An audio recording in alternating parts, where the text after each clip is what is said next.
8 subtle behaviors that will lose your respect.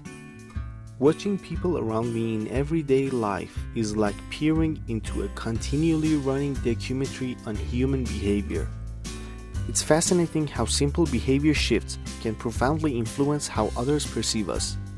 Taking an interest in this may seem superficial, but many can struggle unnecessarily without at least a basic awareness of the signals we transmit. Let's take a look at a few.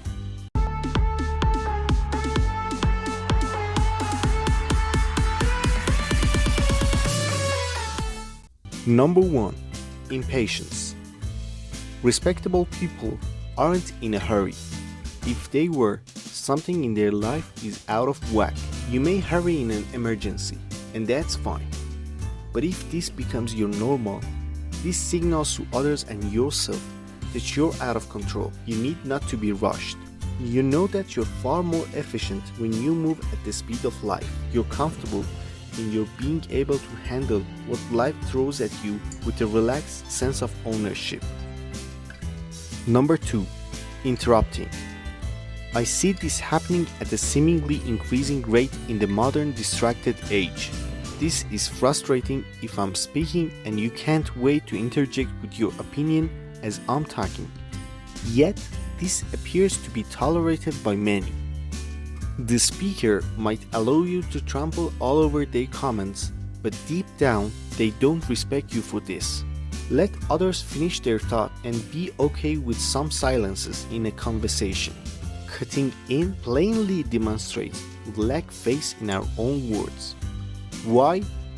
Because we are continually compelled to prove ourselves, rather than relaxing and giving the other space, which is a leadership move. Number 3. Buckling on a stance.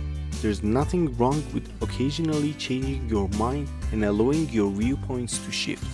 If you're willing to admit you get something wrong and that a change of mind was warranted, even better. But you will lose respect if your opinions or decisions are quickly and repeatedly swayed by others. If you're quick to agree and nod along without pause, this signals weakness and a lack of faith in your own views. People are surprisingly accommodating to even the most controversial opinions or decisions when you state what you mean, don't apologize, and boldly commit to what you said. Number 4.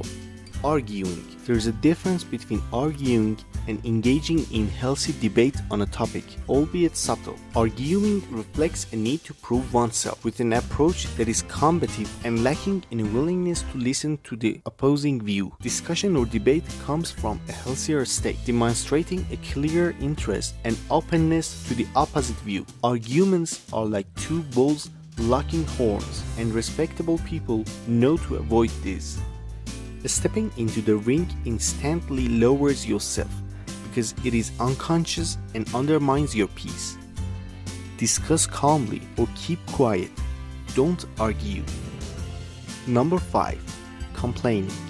If you're moaning, I'm not interested. Plain and simple. I may be interested if you're sharing details about a potentially solvable problem. Judging something as an issue and raising awareness about it is not an unnecessary complaint. Whining about something you can't change is, and it lowers my respect for you. Why? Because if something can't be changed, your bringing it up pollutes the vibe with a heaviness that could have been avoided. Lift others up. Give us solutions. Don't moan about what's wrong with everything. Number 6. Showing little interest in others. There's a balance between being overly and forcefully interested in others and not being a kisser. But respect will fade if we hear about you more than you're asking about us. Though I'm not a fan of being the center of attention, I often feel deflated with a little interest in reconnecting if the conversation I just had with you lacked any interest in me. Few people will complain about this, but it gets noticed. True leaders are at least curious about those they are with, not because they are feigning niceness to be liked. It's about developing consciousness about those around them. It's about learning. It's always a win-win. And if all we hear is you lose us. Number 7. devaluing your time. If you're quick to drop everything to help us, you might be pleasing. But what else does it say about you? Pleasing others is not the same as maintaining self-respect. This is a hard lesson for many to learn. We all grew up knowing the rewards of pleasing parents and teachers. This doesn't apply in the adult world. Pleasing others at the expense of your integrity and freedom is not empowering. Instead, honor yourself first. If you do decide to help others, make sure you both gain in the process.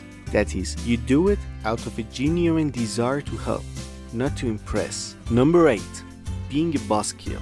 I struggled with this for a good stretch of my life because I can take things too seriously. But blocking yourself off from lightheartedness pushes people away. Again, there are nuances to this, and often when the situation warrants it, being aggressive and assertive can be empowering and uplifting.